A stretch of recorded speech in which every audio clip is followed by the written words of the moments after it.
오늘 말씀을 전했을 우리 성교 목사님은 제가 가장 존경하고 사랑하는 목사님, 은사가 되는 목사님입니다. 한국에서 서울대학을 졸업하시고 미국에서 잘 모르지만은 PhD 뚜르 대학에서 받으셨고 이 한국 최고의 석학입니다. 이제 나오실 때 우리 박수를 환영하겠습니다.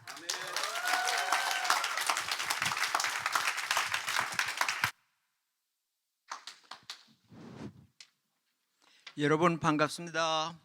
할렐루야. 2023년 마지막 주일이자 오늘이 마지막 날이에요. 마지막 주일이 마지막 날과 겹치는 그런 경우가 흔치 않은데 365일 마지막 날에 지나온 날을 돌이켜보면서 여러분 치열하게 1년을 살아오셨습니다. 건강 때문에 고통당하신 분들도 있을 거고, 가정 문제로 어려움을 겪은 분도 있겠고, 공부하느라고 어려웠던 사람, 사업하느라고 직장에서 많은 어려움도 있었지만은 오늘 여기까지 하나님이 인도해 주셨습니다. 에벤에셀 하나님, 여기까지 도와주신 하나님 앞에 감사와 영광을 돌립니다. 우리가 1년을 지나고 또 1년을 지나다 보면 생애의 마지막이 올 겁니다. 어떤 성도가 인생의 마지막에서 지나온 날들을 돌이켜봤습니다. 지나온 발걸음이 쭉 찍혀 있는데 해변에 두 쌍의 발자국이 나란히 있었습니다. 임마누엘 하나님, 나와 함께 하시는 하나님이 내 삶 속에 오셔서 나와 동행하셨기에 나는 숲속의 새와 같이 기쁘다, 행복하다, 이런 삶을 살아왔는데 오늘 보니까 발자국이 하나가 없어졌어요. 그때가 언젠가 보니까 내가 제일 어려운 순간이었어요. 몸도 아팠고 주저앉고 싶었고 이제 삶을 포기하고 싶은 만큼 굉장히 낭망의 순간에 왜 발자국이 하나였을까? 하나님을 바라다 보면서 원망스러운 눈으로, 하나님, 그때 어디 가셨습니까? 내 혼자 그 어려움을 겪을 때 어디 가셨습니까? 그때 하나님께서는 인자한 얼굴로 말씀하십니다. 아들아, 딸아, 그 발자국은 내 발자국이다. 이사야서 63장 9절에 보면 내가 너의 모든 환난에 동참하며 내가 주저앉고자 할 때 내가 내 손으로 너를 들며 안았다. 그 어려운 순간 나는 걸어갈 수 없을 만큼 낙심하고 지쳐 있었는데 하나님이 나를 안아주셨습니다. 그 발자국은 내 발자국이 아니라 하나님의 발자국이었습니다. 하나님이 도우셔서 오늘 365일 마지막 순간 이 자리에 서게 되었습니다. 하나님께 감사드리면서 지나간 날을 돌이켜보면 불꽃 같은 하나님의 눈앞에서 부끄러운 점이 너무 많이 있습니다. 오늘 이 본문 말씀을 기록한 사도 바울은 참 뛰어난 사람이에요. 가문이 왕족입니다. 아마 이 중에서도 우리 조상이 김수로 왕이야, 이시조선의 뭐 누구야 하고 조상 참 자랑스러운 그런 분들도 있을 거예요. 바울 사도가 바로 그런 사람입니다. 이스라엘의 첫째 왕 베냐민 지파의 사울왕 후손이에요. 나는 베냐민 지파요, 또 히브리인 중에 히브리인이요. 여기 다 한글로 미국 와서 살면서도 우리말로 찬송하고 글을 읽고 설교 들으니 여러분들은 한국 사람 중에 한국 사람입니다. 머리는 까맣고 한국 사람처럼 생겼지만 말을 모르고 한국을 전혀 모르는 사람도 있는데, 바울 사도는 저 이방 땅 그 길리기아 다소라고 하는 곳에서 태어났지만 히브리 말을 할 수 있는 히브리인 중에 히브리인이었습니다. 그리고 나면서부터 로마 시민권, 세계를 지배하고 있는 제국의 시민권을 가진 특권층이었습니다. 공부도 그 당시에 가말리엘이라고 하는 최고의 석학 밑에서 공부한 직업으로 말하면 신학 박사예요. 지위로는 공회의원이에요. 하나도 빠질 게 없는 사람입니다. 그런데 오늘 본문 말씀해 보니까 내 속에 이런 게 있다. 여러분들 엑스레이 찍어보신 적 있을 거예요. 엑스레이를 찍어보면 눈으로 보이지 않던 것들이 나타나 보입니다. 그런데 이 엑스레이는 한꺼번에 딱 찍기 때문에 저 속에 있는 건 안 보여요. 그래서 한 층 한 층 찍는 사진이 있어요. 그걸 우린 CT다, 단층 촬영이다 하는데, 그렇게 하다 보면 우리 몸 안에 있는 것들이 겉으로는 보이지 않지만 다 보여요. 어디 핏줄이 막혀 있는지, 어디 뼈가 상해 있는지, 또 폐에 무슨 문제가 있는지 눈으로 보이지 않지만은 겉으로 볼 수 없는 것들을 이런 걸 CT 기기를 통해서 지나가다 보면 다 보이게 돼 있어요. 이 사울도 예수 믿기 전에는 내가 양심으로는 가책이 없다. 여기 양심에 가책 없는 분들 몇 분 계실지 모르겠어요. 제가 뉴저지에서 목회하고 있을 때에 교장 선생님이 그 근처에 사셨는데 부인도 교회 나오고 아들도 교회 나오는데 그 교장 선생님은 교회를 안 나오셔요. 근데 가끔 만나요. 같은 동네니까. 그래서 정 교장님, 교장님께서도 예수 믿고 구원 받으시고 같이 천국 갑시다 그랬더니, 아이고 목사님, 저는 교회 안 가도 괜찮아요 그래요. 무슨 말씀입니까? 그랬더니 제가요 한국에 있을 때 여학교 교장 했습니다. 얼마나 눈이 많습니까? 내가 굉장히 조심해서 말이나 행동에 조금도 다른 사람 앞에 책 잡힐 일이 없었습니다. 그러니까 나는 예수 안 믿어도 됩니다 그래요. 여기도 그런 분 혹시 계십니까? 나는 양심으로 전혀 부끄러움이 없다고. 그러니까 제가 여쭤봤어요. 정 교장님, 하나님 앞에서 하나님이 보실 때에도 내 양심 속에서도 부끄러운 것 하나도 없습니까? 그랬더니 어휴, 뭐 그런 사람이 어디 있겠어요 그래요. 맞습니다. 하나님께서 하늘에서 내려다보시니 의인은 없나니 곧 하나도 없다. 모든 사람이 죄를 범하였음에 하나님의 영광에 이르지 못했다고 그랬습니다. 우리는 다 죄인입니다. 언제부터? 날 때부터 죄인입니다.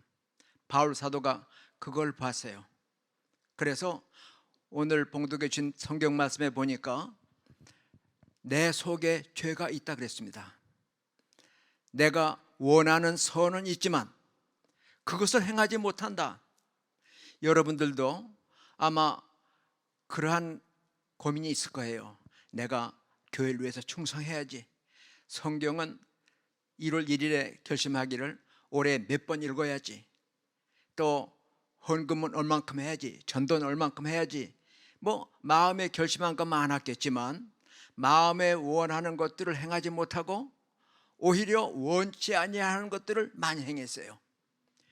원망했고 또 비판했고, 그리고 세상의 어떤 즐거움을 더 하나님보다 사랑했고, 지나간 날들을 생각해 보면 부끄러운데 바울 사도는 이것이 바로 내 속에 거하는 죄였다. 자기 속에 죄가 있는 걸 알았어요. 여러분들이 예쁘게 화장하고 또 교회 올 때 제일 좋은 옷 입고 단장하고 왔으니까 다 예뻐 보이지만 벗겨보면 상처도 있겠고 또 약한 부분도 있을 거예요. 이게 바로 엑스레이로 사람을 이렇게 살펴보는, 그보다 더 정확하게 MRI 또는 CT로 우리 몸을 다 살펴보듯이 하나님께서는 불꽃 같은 눈으로 우리를 살펴보십니다. 히브리 4장 12절에 보면 하나님의 말씀은 살아있고 양쪽에 날선 어떤 검보다도 예리하여 영과 혼과 관절과 골수를 찔러 쪼개기까지 하며 우리 마음의 생각과 뜻을 감찰하신다 그랬어요. 겉으로는 우리가 나타내지 않았지만은 우리 마음의 생각과 뜻까지도 감찰하시는 하나님 앞에 나는 의인입니다 얘기할 사람 아무도 없습니다. 바울 사도가 내 안에 죄가 있다 얘기했습니다. 그런데 이 죄는 언제부터 있는 것인가? 다윗이 하나님 앞에 그렇게 칭찬받는 왕이었지만은 부하의 아내와 간통하고 죄를 범하고 나서 나단 선지자 하나님의 종의 책망을 받고 나서 하는 말은 내가 죄악 중에 출생하였습니다. 내 어머니가 나를 잉태할 때부터 나는 죄인이었습니다 고백해요. 우리가 죄를 지었기 때문에 죄인 되는 게 아니라 날 때부터 죄인으로 나기 때문에 죄를 짓는 겁니다. 예외가 없습니다. 의인은 없나니 곧 하나도 없다. 목사도 장로도 권사도 평생 교회 다니는 사람도 마음속에 죄는 하나님께서 깨끗하게 하시기 전까지 나를 죄의 법압으로 사로잡아가며 원하는 바 선을 행하지 못하고 원치 않는 악으로 나를 이끌어간 그러한 부끄러움이 지나간 365일을 돌이켜볼 때 내가 그 말 하지 말았어야 되는데, 내가 그런 생각 품지도 말았어야 되는데, 내가 거기 가지 말았어야 되는데, 그걸 내가 가졌으면 안 될 걸 내가 가졌다, 뭐 등등 돌이켜보면 부끄럽고 하나님 앞에 죄송한 게 얼마나 많은지 알 수 없어요. 우리 속에 왜 죄가 들어와 있을까? 원래는 그렇지 않았습니다. 기독교의 인간관이, 여러분 한번 생각해 보세요.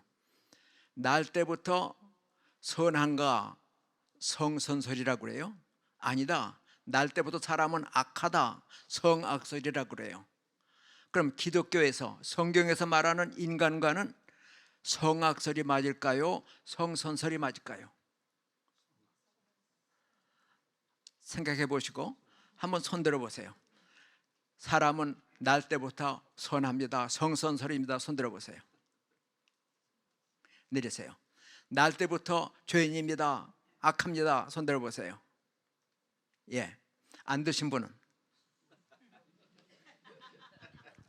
안 드신 분도 맞고 먼저 드신 분도 맞고 뒤에 드신 분도 맞아요. 뭐 그런 얘기가 다 있습니까? 하나 맞으면 하나 틀린 거지 하지만 아니에요. 사람은 창조될 때 선하게 창조되었습니다. 창세기 1장 27절에 보면 하나님이 말씀하십니다. 우리가 우리의 형상 곧 하나님의 형상대로 사람을 만들자.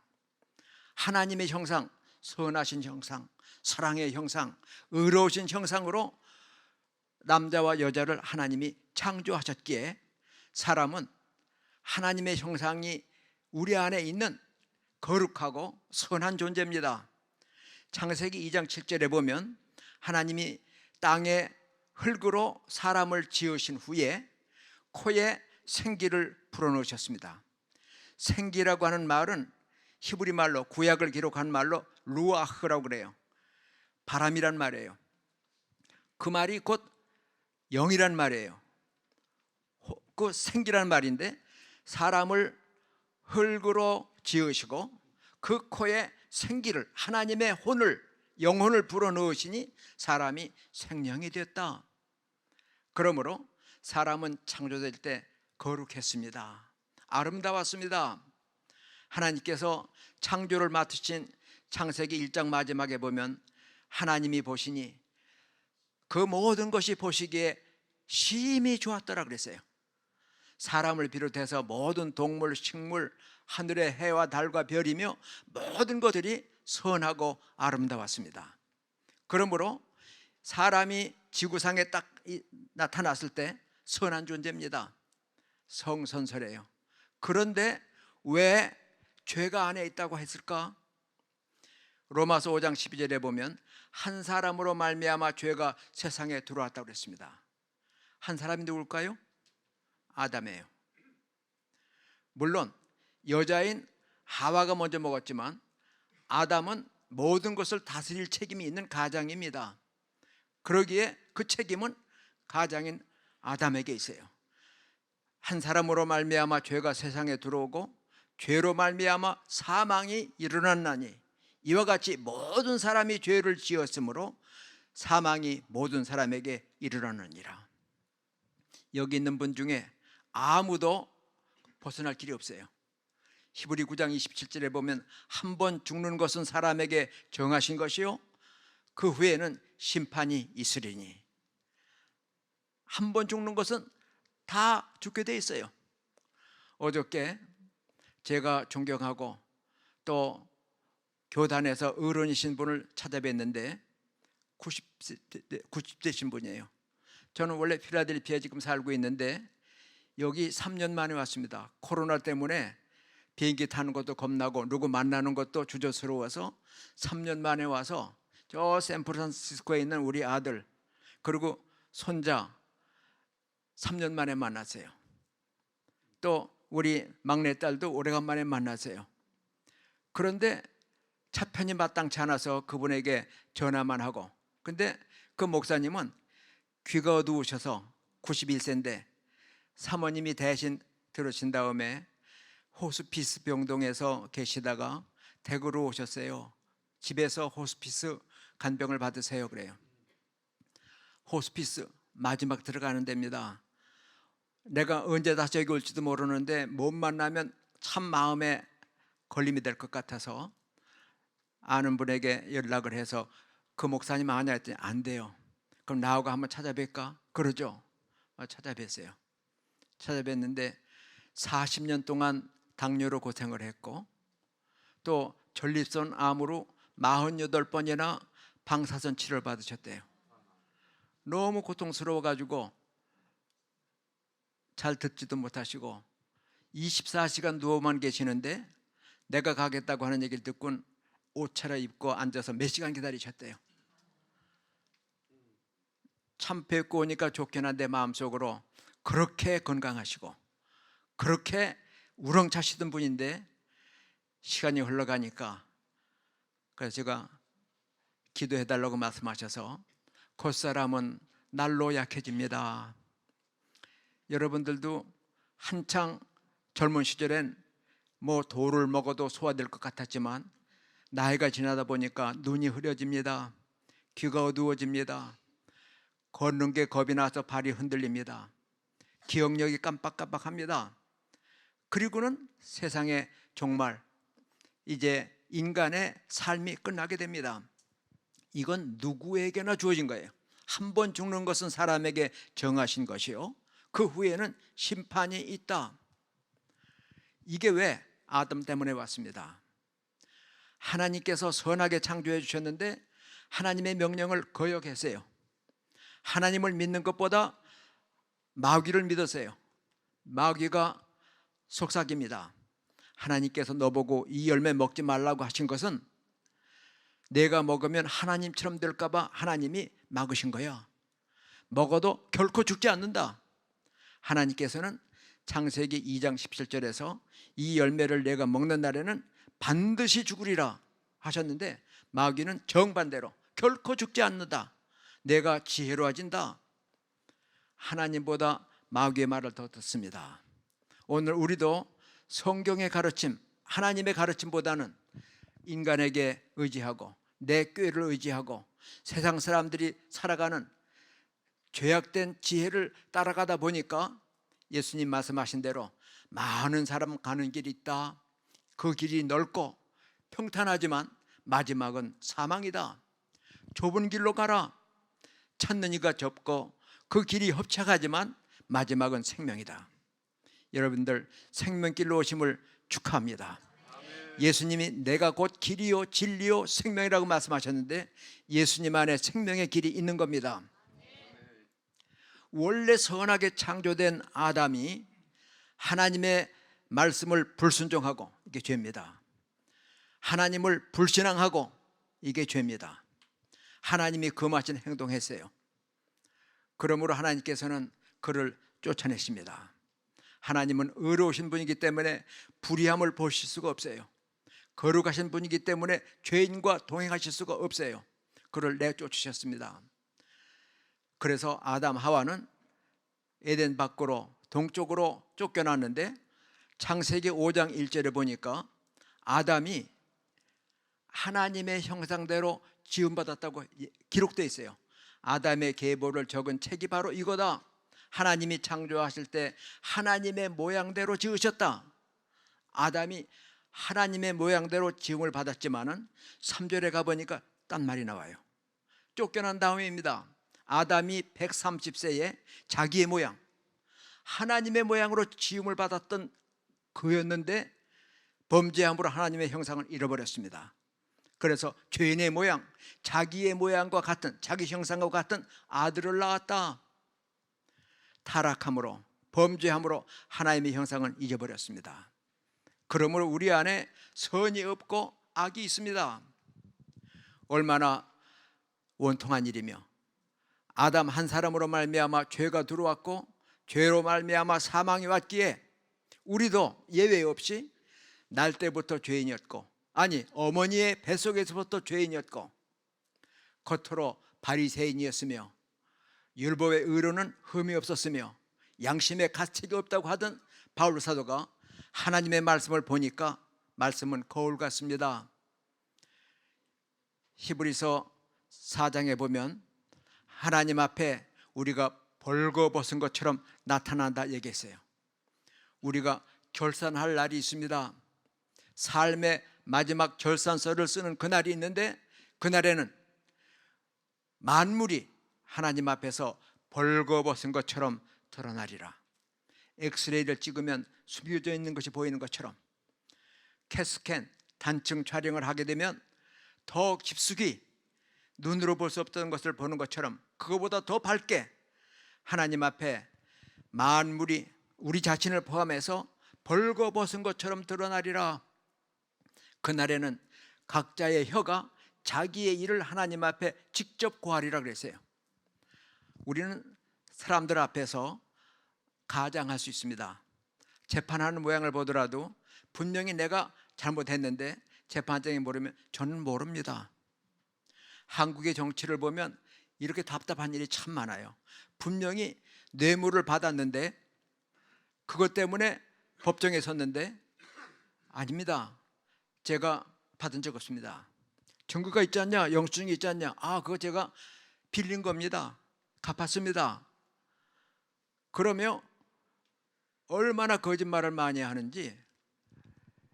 그러나 하나님 앞에서는 각자의 혀가 자기의 일을 하나님 앞에 직접 고하리라 그랬어요. 지금은 내가 내 혀를 컨트롤할 수 있는 것 같이 생각 들지만 마지막 심판 날에는 나는 감추고 싶지만 내 혀가 하나님 앞에 다 얘기한다고 그랬어요. 만물을 결산하시는 하나님 앞에 우리 자신을 세우는 연습합시다. 1년을 마지막 가는 오늘 자신을 살펴보면서 내 안에 악이 있구나, 내 안에 죄가 있구나. 나는 바울 사도가 고백하는 것처럼 오호라 나여, 나는 곤고한 자다. 누가 이 사망의 몸에서 나를 해방하랴. 로마에서 사형시키는 방법이 여러 가지가 있습니다. 로마 시민은 고통을 줄이려고 목을 베어 죽입니다. 바울 사도는 목베임을 당해서 죽었습니다. 로마 시민이니까. 그러나 시민이 아닌 사람은 십자가에 못 박아 죽입니다. 예수님이, 베드로가 그렇게 죽임을 당했습니다. 또 하나의 사형 방법은 죽은 사람을 갖다가 사형시킬 사람과 마주 묶습니다. 코를 코에, 입을 입에, 몸을 묶어서 죽은 사람하고 묶어놔요.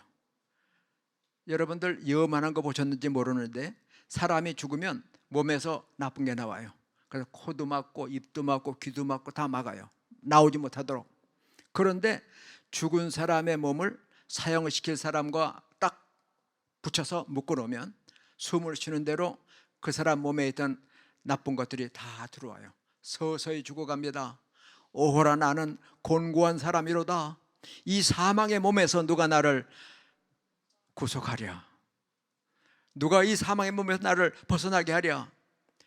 이게 우리 모두의 탄식이에요. 바울의 탄식만이 아니라 우리가 원래는 선하게 지음받았지만 아담 한 사람의 죄 때문에 그의 후손은 다 날 때부터 죄지며 하나님의 영광에 이르지 못하는 심판에 이를 수밖에 없었지만은 오늘 본문 말씀에 보니까 그리스도 예수 안에 있는 자에게는 결코 정죄함이 없다. 예수님이 대신 정죄함을 받았기 때문입니다. 죄 없으신 하나님이 이 땅에 몸을 입고 오셔서 우리가 당할 신문을 받으시고 우리가 받아야 할 형벌을 받으셨어요. 이사야서 53장 6절에 보면 우리 모두는 양 같아서, 양은 방향 감각이 없습니다. 그래서 제 맘대로 갑니다. 우리는 다 양 같아서 각기 제 길로 행했습니다. 그러나 여호와께서는 우리 무리의 죄악을 그에게, 예수님에게 담당시키셨도다. 예수님은 우리 무리의 죄악을 담당시키시기 위하여 대신 죽을 하나님의 어린 양, 희생양으로 오셨습니다. 예수님이 30세 되셨을 때 요단강변에 나오시니 세례 요한이 예수님을 보고 소개합니다. 보라, 세상 죄를 지고 가는 하나님의 어린 양이로다. 나와 여러분, 온 세상의 죄를 대신 지고 가실 희생의 양, 대신 죽임을 당할 속죄의 양, 예수님이라고 소개를 했습니다. 이 예수님께서 우리가 당할 수치와 고통과 정죄를 받기 때문에 예수 안에 있는 자에게는 결코 정죄함이 없다. 요한복음 5장 24절에서도 누구든지 내 말을 듣고 나 보내신 이를 믿는 자는 영생을 얻었고, 예수님 믿으십니까? 하나님의 아들이신 줄 믿습니까? 나를 구원하러 오신 구주인 줄 믿습니까? 내 죄를 지고 십자가에서 대신 피 흘려 죽은 하나님의 속죄 양임을 믿습니까? 내 말을 듣고 나 보낸 이를 믿는 자는 영생을 얻었고, 할렐루야. 우리 안에 영생이 주어졌습니다. 심판에 이르지 아니하리니, 예수님이 심판받으셨기 때문입니다. 이는 사망에서 생명으로 옮겼습니다. 우리는 사망의 자리에서 생명의 자리로 옮겨진 사람입니다. 이 은혜를 감사하는 연말 되길 바랍니다. 지나간 날들을 돌이켜보며 내 평생 지내온 길이 다 죄뿐이었는데 나를 불쌍히 여기시는 하나님이 예수 안에서 나를 구속하시고 영생을 주셨구나. 베드로 사도가 성령 충만한 다음에 사도행전 2장 38절에서 그렇게 설교합니다. 너희는 회개하여, 회개란 말은 내가 의인이 아니라 죄인인 것을 인정하는 겁니다. 지나간 날들의 내 허물 하나하나를 반성하며 하나님께 자백하는 겁니다. 너희가 각각 회개하여, 그래서 요한일서 1장 9절에도 보면 만일 우리가 우리의 죄를 자백하면, 그 자백한다는 말의 원어를 보면 헬라 말인데 호모레게오 그랬어요. 그 말은 있는 그대로 얼버무리지 않고, 분명히 뇌물 받았는데도 아닙니다, 꾼 겁니다 하지 않고 뇌물 받았습니다. 제가 도둑질했습니다. 제가 음란했습니다. 제가 시기 질투했습니다. 제가 하나님 말씀을 어겼습니다. 있는 그대로 자백하면 호모레게오, 그는 미쁘고 의로우사 우리 죄를 사하시며 모든 불의에서 우리를 깨끗게 하실 것이라. 그래서 베드로 사도가 성령 충만한 다음에 너희가 회개하여 각각 예수 그리스도의 이름으로 세례를 받고 죄 사함을 받으라. 그리하면 성령을 선물로 받으리니, 성령 주셔서 우리로 하여금 숲속의 새같이 즐거운 노래를 부르고 더 행복한 2023년을 살아온 것보다 더 행복한 2024년을 맞게 될 겁니다.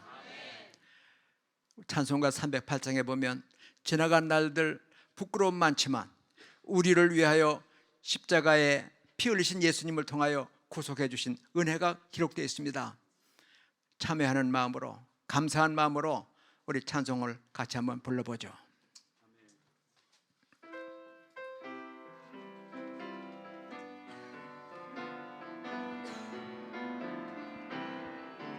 내 평생 살아온 길 뒤를 돌아보니 걸음마다 자옥마다 모두 죄뿐입니다. 우리 죄를 사하신 주의 은혜 크시니 골고다의 언덕길 주님 바라봅니다. 나같이 못난 인간 주님께서 살리려 하늘나라 영광 보좌 모두 버리시었네. 낮고 낮은 세상에 사람 형상 입으신 하나님의 큰 사랑 어이에 다 견주리. 예수님 나의 주님 사랑의 주 하나님 이제 나는 예수님만 높이면서 살겠네. 나의 남은 인생을 주와 동행하면서 주님 사랑 전하며 말씀 따라 살겠네. 아멘. 같이 한번 기도하겠습니다. 지난 365일을 돌이켜보며 하나님의 인도해 주심을 감사하고 하나님 앞에 자신을 세울 때 바울 사도가 탄식했던 것처럼 원하는 선은 행치 못하고 원치 않는 악을 행했던 잘못됨을 하나님 앞에 겸손히 회개하면서 십자가의 주님을 통하여 구속해 주신 은혜를 보답하는 삶을 살겠습니다. 회개하며 다짐하며 감사하는 기도를 우리 2, 3번 주님 한번 부르고 같이 기도하겠습니다. 주님 아버지 하나님 감사합니다. 약하고 부족한 종을 이 자리에 세우사 하나님의 말씀을 전하게 하시고 우리 안에 워낙 선함이 있었는데 사랑이 있었는데 의로움이 있었는데 죄로 말미암아 교만으로 말미암아 탐욕으로 말미암아 하나님 앞에 바로 살지 못한 것들을 용서해 주시옵소서. 아버지 하나님이여 지나간 1년 동안 약하고 부족한 것밖에 없었지만은 하나님의 긍휼과 자비로 의로운 오른손으로 붙잡으사 우리를 인도해 주셨고 여기까지 들고 하나 인도해 주셨음을 감사합니다.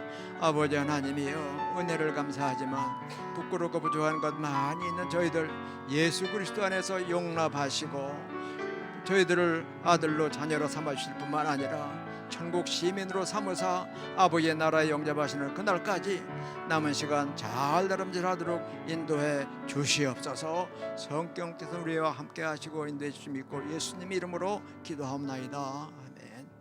고마우신 우리 아버지 하나님, 하나님의 정성을 따라 아름답고 선하고 사랑스럽게 지음받은 인간이 교만 때문에 불순종했기 때문에 불신앙했기 때문에 이제 하나님 앞에 쫓겨나고 고통스러운 인생을 살게 했지만 하나님께서는 다시 예수 그리스도를 통하여 구원의 길을 열어주시고 우리를 하나님의 자녀로 영접해 주셨사오니 감사합니다. 지나간 한 해 동안에 베푸신 은혜를 감사하면서도 자신을 돌아보며 부끄러움을 하나님 앞에 내놓고 고백했사오니 주님의 흘리신 보혈로 정결케 하시고 성령의 불로 태우사 정결함을 허락해 주셔서 성령 충만, 은혜 충만, 말씀 충만한 가운데 하나님이 주시는 복된 새해를 맞아 더 행복한 신자, 더 행복한 교회가 되게 하시고 더 하나님 앞에 영광을 돌리며 충성하는 삶을 살 수 있도록 믿음과 건강과 은혜를 더해 주시옵소서. 세우신 귀한 종을 통해서 생명의 말씀이 증거되게 하시고 듣는 말씀을 깨닫는 귀를 성도들에게 허락해 주시며 순종하는 마음 주셔서 하는 일마다 하나님께 영광이 되고 예수 그리스도를 통하여 많은 사람들에게 빛과 소금의 역할을 감당하는 우리 사랑하는 더 행복한 교회 성도들이 되도록 인도해 주시옵소서. 예수님의 이름으로 감사 기도하옵나이다. 아멘.